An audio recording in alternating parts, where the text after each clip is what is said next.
Okay, so this is Explode Yakuza Righteous Fire Jug. The way this works is pretty simple. The first key component is going to be any elegant hubris with Caspiro.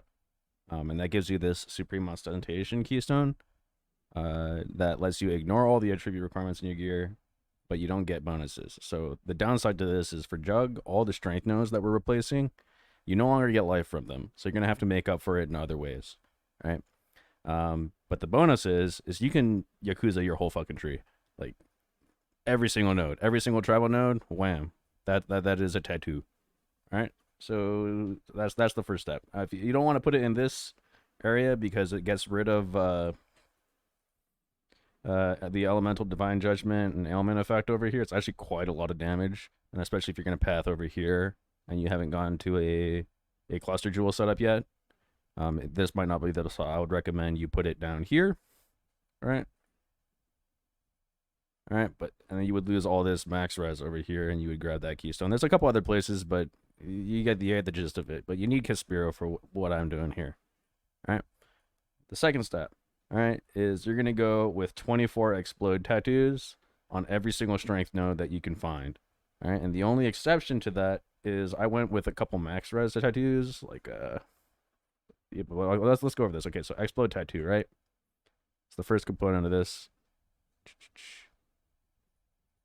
Elegant Hubris is like 20 chaos right now. You can use Timeless Jewel Calculator to find a good seed. Maybe you pay a little bit more, but it's like 20 chaos. All right, Boom Tattoo. These are really cheap now. Like 10 chaos if you sort by recently listed. Yeah, it's like 10 chaos. I went like about a divine's worth across my tree. A little bit more. All right, so that gets you to almost 50% chance for an enemy to explode as fire damage. The next step that you do in the order is you stack gem levels on Righteous Fire. Righteous Fire, when you stack gem levels, you get base radius, which your other gear can scale. So I did it on Dagger, I did it on Amulet, and that's pretty much it for right now. It's the two most cost-effective pieces of gear to stack gem levels on. I'm thinking of going a second Dagger later, and then turning over to a staff, just go full monkey explode with as much AOE. All right. So you stack 24 explode tattoos. You grab the +1 int. That's like a div. You don't have to do that. I'm doing it for more AoE. Makes my Righteous Fire nice and big. All right. So the other components to proliferate explosions, you go Herald of Ash, Oriath, and then Oriath, if you look at it, 2/3 of the time is dealing other types of elemental damage. So my solution to that was go Avatar of Fire. So now it's always useful when it's up. All right. Then I went Flame and Flesh for Hinekora. This is kind of a meme, but Hinekora is. There we are. Enemies you kill have a 5% chance to explode, dealing 500% of their maximum life as fire damage.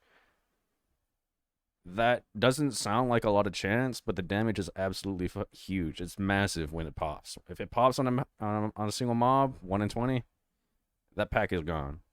And you just chain explosions with this build. The last source of explode is Legacy of Fury.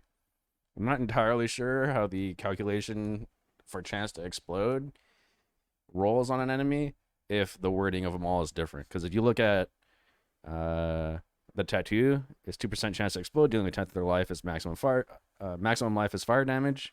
Oriath is worded differently, dealing a tenth of their maximum life as damage of a random element. I'm wondering if, since that's always converted to fire, it now counts in that, so it just basically adds it up, and then it rolls the damage afterwards. Not too sure. You also have Legacy of Fury and Herald of Ash, so all that overkill. If Hinekora's procs, and then Herald of Ash procs, and it's just everything's gone. 25% of the overkill damage, 25% of 500% is more than 100%. So it's like 120 something like that. But yeah, that's the gist of the build. It's pretty simple.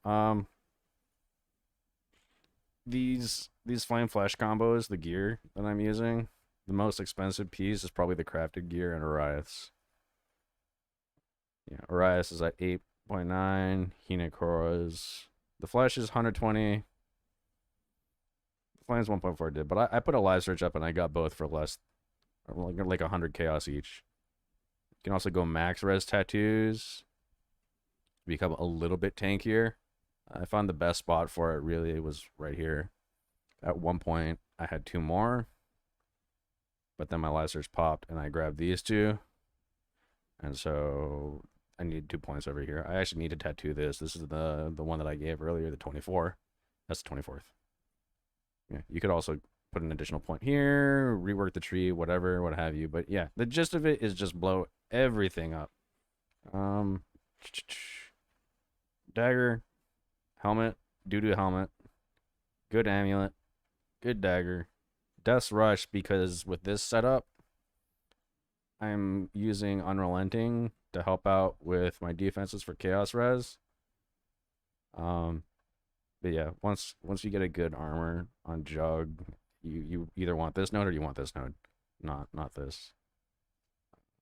But yeah, I'm stacking Unyielding for area of effect per endurance charge and a bunch of other things. But yeah, that's it. It's pretty simple. Just stack Explode and zoom. Y'all have a good one.